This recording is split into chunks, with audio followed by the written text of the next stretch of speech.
अंजाम दिया जाए तो किसी भी राज्य की तस्वीर को बदला जा सकता है।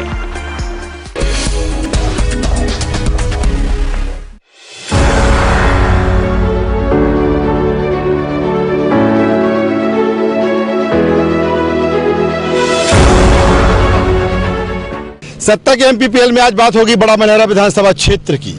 प्रद्युम्न सिंह लोधी के पाला बदलने के बाद यहां पर उपचुनाव हो रहा है। 2018 के चुनाव में प्रद्युम्न सिंह लोधी ने कांग्रेस के टिकट पर यहां से चुनाव जीता था, बाद में बीजेपी में शामिल हो गए और आज बीजेपी के झंडे तले वो यहां से उम्मीदवार हैं। वहीं अगर कांग्रेस की हम बात करें तो कांग्रेस ने एक यहां पर बड़ा दांव खेला है और राम सिया भारती साध्वी को अपना उम्मीदवार बनाया है। कहीं ना कहीं कांग्रेस ने यहां पर सॉफ्ट हिंदुत्व कार्ड खेलने की कोशिश की है और यही कारण है कि इस क्षेत्र पर जो मुकाबला है वो कड़ा और दिलचस्प है। बड़ा मलहरा क्षेत्र की हम बात करें तो तमाम सारे मुद्दे यहां पर हैं। सड़क, बिजली, पानी, रोजगार यहां की बड़ी समस्या है। और जब प्रद्युम्न सिंह लोधी कांग्रेस छोड़ बीजेपी में शामिल हुए थे तो उन्होंने कहा था कि वो तमाम सारे काम, चाहे वो पेयजल की समस्या हो या सिंचाई की समस्या हो, वो कांग्रेस में रहते हुए नहीं कर पाए और यही इसीलिए वो पार्टी छोड़ रहे हैं। लेकिन जिस तरह से इस क्षेत्र की तासीर है, जिस तरह से जनता का मूड है, जनता कहती है कि तमाम सारे चुनाव हुए लेकिन यहां से विधायक बनने के बाद किसी ने मुड़कर नहीं देखा और जो समस्याएं हैं वो जस की तस है। क्योंकि चुनाव है और लोकतंत्र में प्रजातंत्र में जनता को वोट डालने का अधिकार मिला है। जनता वोट जरूर डालेगी, लेकिन जनता का भी मूड क्या है ये खुलकर सामने नहीं आया है।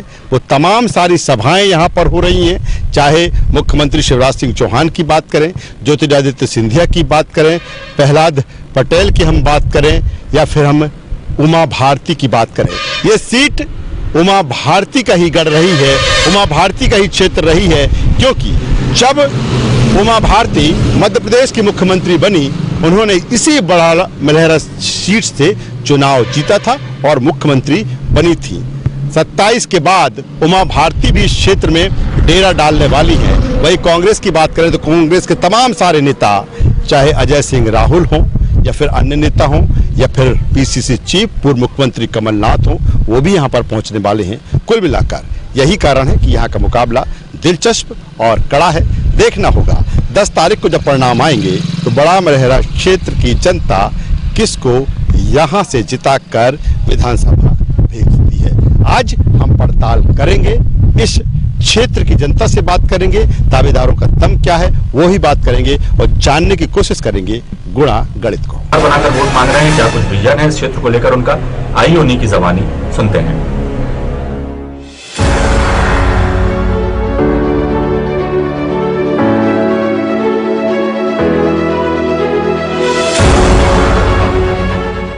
तो बड़ा मलहरा क्षेत्र की जनता का मूड क्या है, बाजना आज हम पहुंचे हैं। यहाँ पर कुछ लोग मौजूद हैं। चुनाव है, जाहिर सी बात है, प्रजातंत्र में, लोकतंत्र में इनका बड़ा महत्व होता है और वोट डालने का जो अधिकार मिला है। हालांकि ये अलग बात है कि चुनाव के समय वादे दावे तमाम तरह के होते हैं।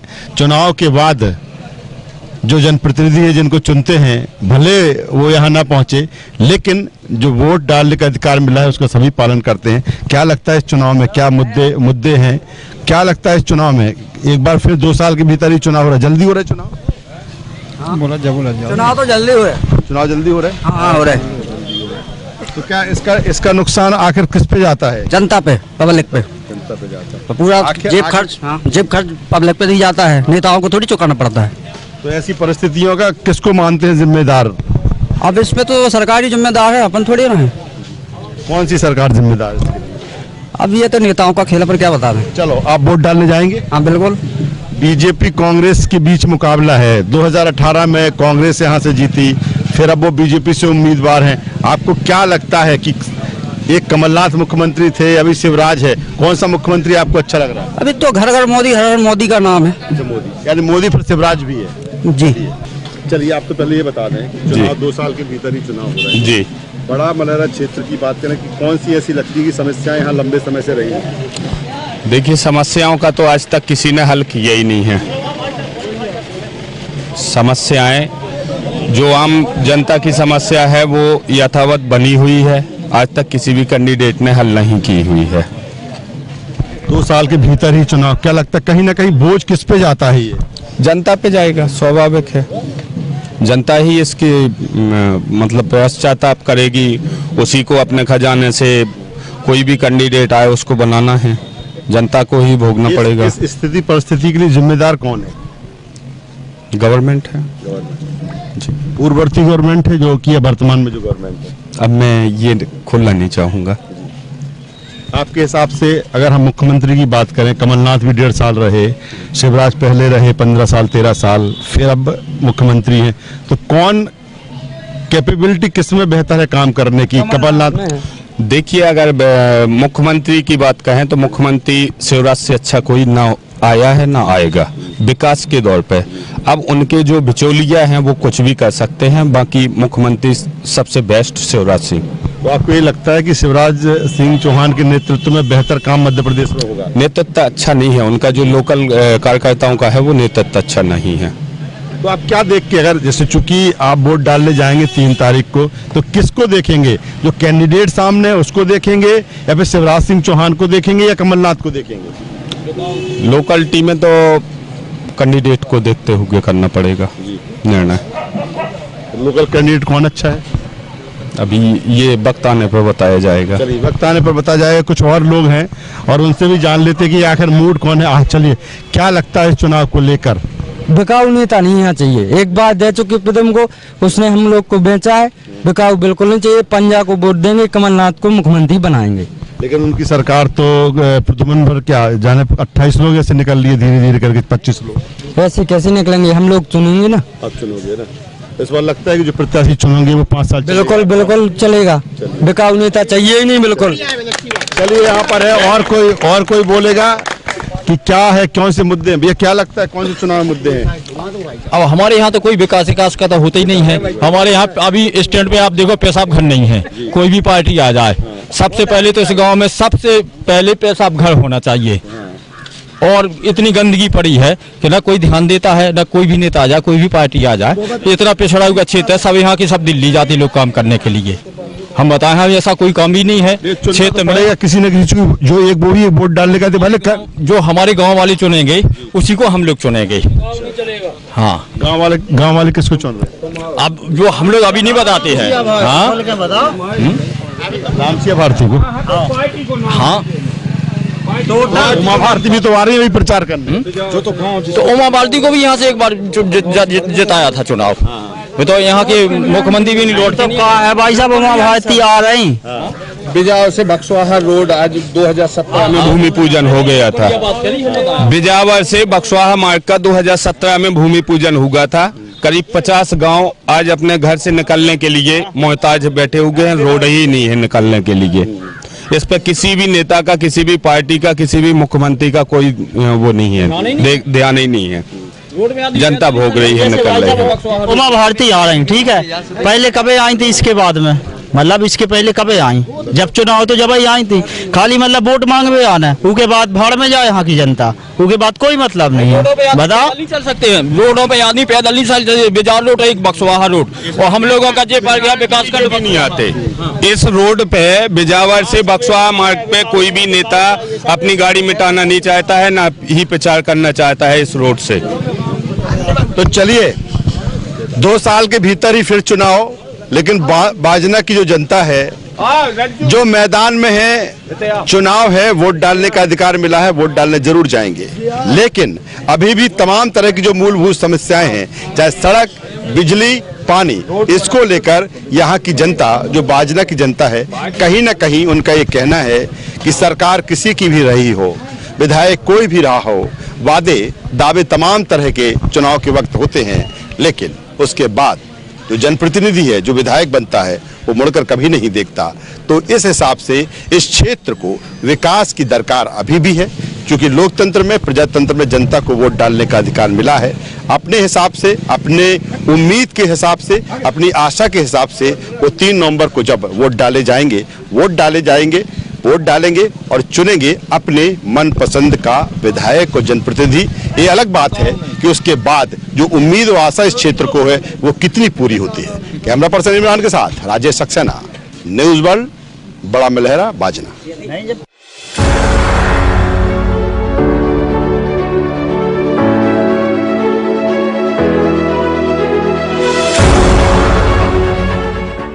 उपचुनाव की जंग बड़ा मलहरा विधानसभा सीट पर हम मौजूद हैं और यहां से प्रत्याशी हैं बीजेपी के प्रद्युम्न सिंह लोधी।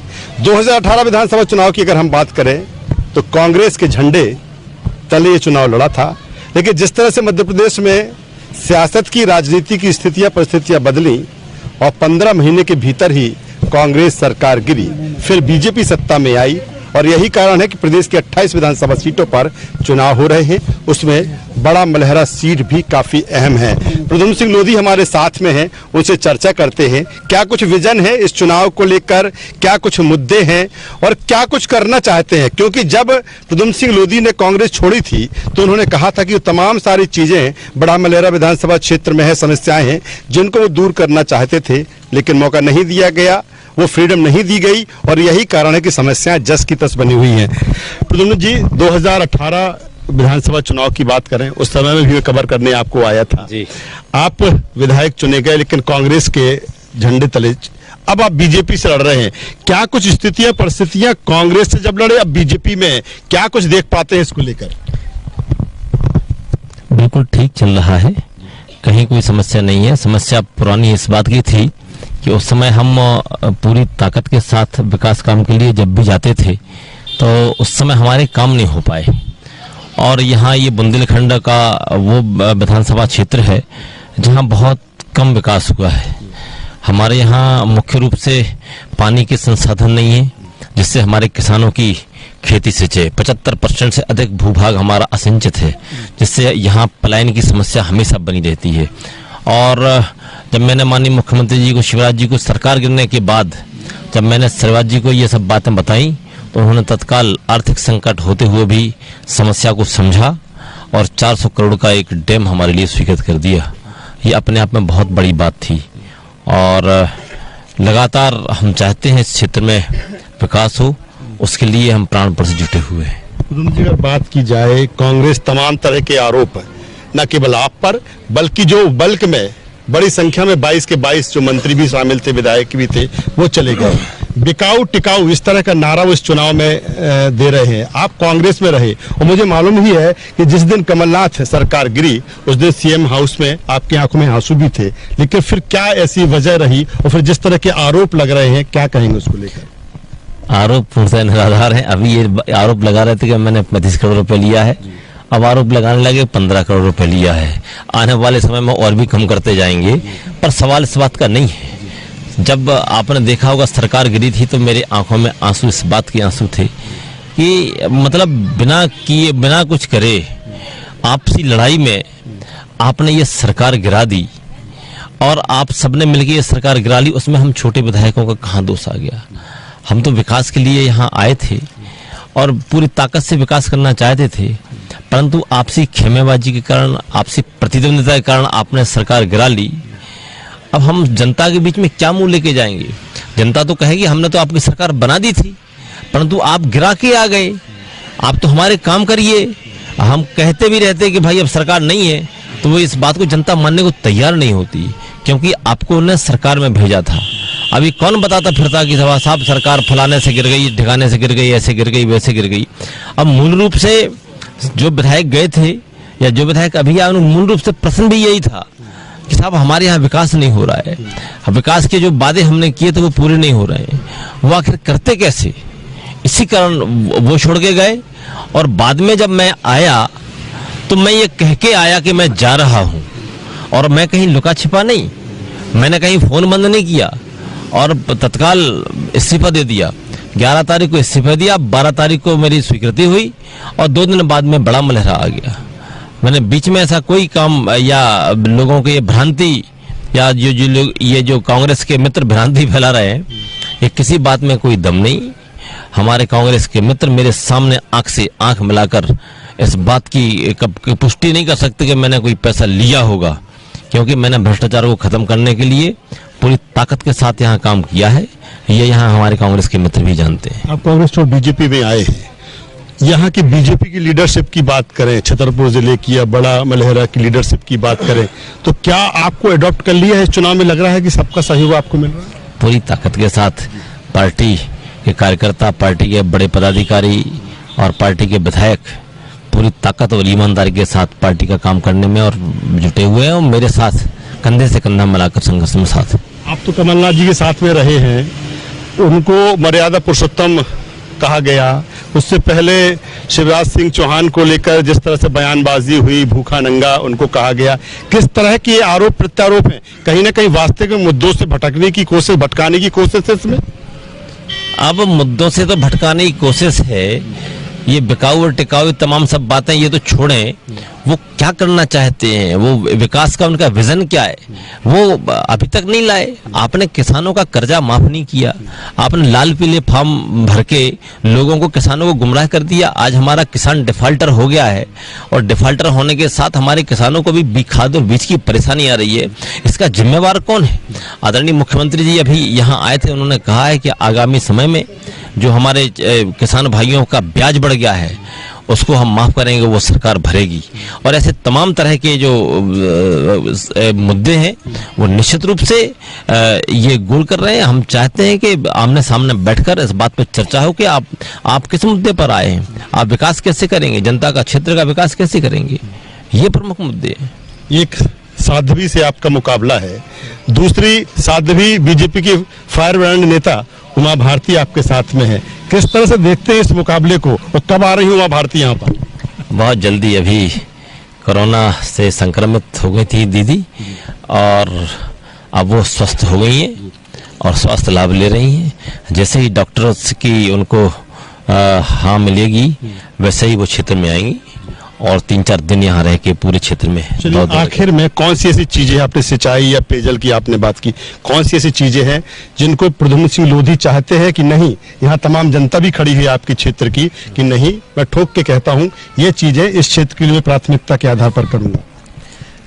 प्राथमिकता के आधार पर सबसे पहले तो ये जो उलझन परियोजना है, जो यहाँ से हमारी डैम बन रहा है जो बंडा में, और ये तमाम हमारे बक्सवाहा में जाएगी यहाँ की नहर, और करीब 60,000 एकड़ हमारे क्षेत्र में किसानों को पानी मिलेगा। ये हमारी बड़ी उपलब्धि रहेगी। बहुत ही जल्दी किसानों को पानी मिलने वाला है। बंदर डायमंड प्रोजेक्ट जो 60,000 करोड़ का नीलाम हुआ है, हमारे युवा यहाँ बेरोजगार घूम रहे हैं, उनको रोजगार देने के लिए वो हमने करवाया है। और आने वाले समय में माननीय मुख्यमंत्री जी कह के गए थे कि हमारे क्षेत्र के युवाओं को 75% उसमें भागीदारी मिलेगी, उसमें रोजगार मिलेगा। और जैसे ही वो चालू हो जाएगा, हमारे लोग उसमें काम करेंगे, तो निश्चित रूप से जहां हम एक तरफ युवाओं को रोजगार देने का काम कर रहे हैं, वहीं दूसरी ओर किसानों के खेतों में हम पानी देने का काम भी कर रहे हैं। तो चलिए, शुक्रिया प्रद्युम्न सिंह लोधी जी, जिस तरह से आप मैदान में हैं, बहुत शुभकामनाएं हैं आपको। लेकिन कुल मिलाकर अगर बड़ा मलहरा विधानसभा सीट की हम बात करें, निश्चित तौर पर जंग है। जातिगत समीकरण के आधार पर भी देखें तो अगर कांग्रेस से जिस तरह से कैंडिडेट हैं, लेकिन प्रद्युम्न सिंह लोधी जिस तरह से कॉन्फिडेंट हैं और कह रहे हैं वो तमाम तरह के वादे जो 2018 में किए थे, लेकिन कुछ कारणवश मध्य प्रदेश की जो सियासत राजनीति रही है नहीं कर पाए।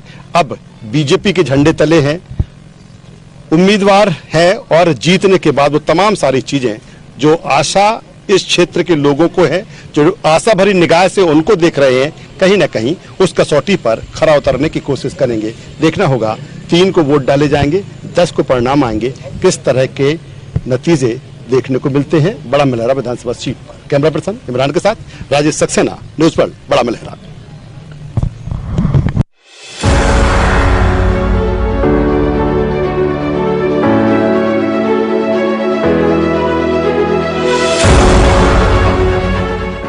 तो बड़ा मलहरा क्षेत्र की चुनावी जंग, और हम हैं बाजना में, और बाजना में कांग्रेस की जो प्रत्याशी हैं राम सिया भारती, वो हमारे साथ में है। कैंपेनिंग चल रही है, चुनाव प्रचार चल रहा है, और घर घर पहुंच रही हैं। बात करेंगे, जानेंगे कि आखिर क्या मुद्दे हैं। और जिस तरह से अगर राम सिया भारती की हम बात करें, धर्म, अध्यात्म प्रवचन से जुड़ी और फिर अचानक राजनीति में आती हैं, फिर चुनाव मैदान में जिस तरह से चुनाव उनका प्रचार चल रहा है। रामसिया भारती जी, ये कैसा अनुभव आप महसूस कर रही हैं कि जो आपका एक जीवन, जो एक आपका चरित्र, एक जो आपका आध्यात्म, धर्म, प्रवचन और फिर अब राजनीति?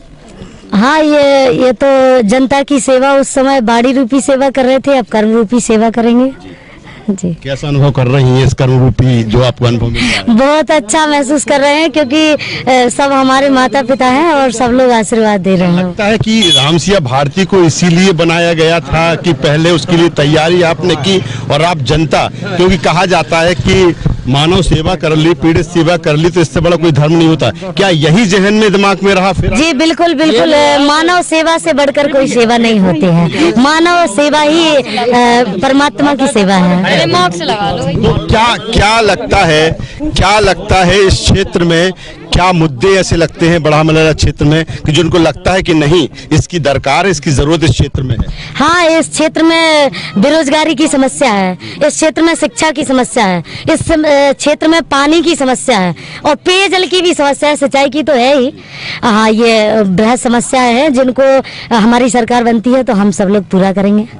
जिस तरह का आप हैं, उमा भारती भी इसी तरह की रही, इसी तरह से वो इस क्षेत्र में आई, फिर वो बीजेपी में शामिल हुई, बड़ी नेता। कहीं कहीं नहीं लगता है कि प्रद्युम्न सिंह लोधी के साथ आपका मुकाबला उनसे भी है? नहीं, ऐसा कुछ नहीं है, ऐसा कुछ नहीं है। यहाँ जो भाजपा से प्रत्याशी लड़ रहे हैं, हमारा मुकाबला उन्हीं से है, उनके साथ। कैसा रिस्पॉन्स मिल रहा है जनता का? बहुत अच्छा रिस्पॉन्स मिल रहा है, क्योंकि हम तो लगातार छोटी सी उम्र से ही अध्यात्म से इन सबसे जुड़े हुए हैं। सबका आशीर्वाद हमारे। महिलाओं के बीच में जब आपकी जाती हैं तो मैंने देखा है कई तरह की तस्वीरें, कई तरह के वीडियो देखे कि बड़ा भावनात्मक लगाव उनसे रहता है, उनका आपसे रहता है। इसका क्या एक पॉजिटिविटी बनती है आपके अंदर, एक सकारात्मक? हाँ, बिल्कुल बनती है। वो मेरी माँ है, मैं उनकी बेटी हूँ, और जो माँ और बेटी के प्रति जो स्नेह होता है वो मुझे मिल रहा है। तो आप देख सकते हैं कि किस तरह का एक भावनात्मक, चाहे प्रचार हो या फिर जो मुद्दे हों पार्टी के वो हों, तमाम सारी चीजों को लेकर रामसिया भारती मैदान में है और जाहिर सी बात है चुनाव कैंपेनिंग में निकली हुई है। और यहाँ से अब देखना होगा कि जिस तरह से प्रद्युम्न सिंह लोधी से उनका मुकाबला है और 3 तारीख को वोट डाले जाएंगे, 10 तारीख को परिणाम आएंगे, आखिर यहाँ की जनता किसे सिरमौर बनाती है। कैमरा पर्सन इमरान के साथ राजेश सक्सेना, न्यूज़ वर्ल्ड भोपाल।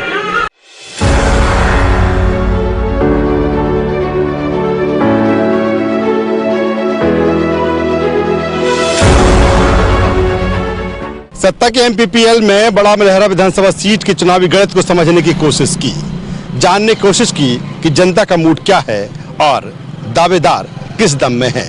कुल मिलाकर बड़ा मलहरा विधानसभा सीट में जहां जातिगत समीकरण हावी है, वहीं जिस तरह की तासीर इस सीट को लेकर है वो भी काफी अहम इस मुकाबले में है।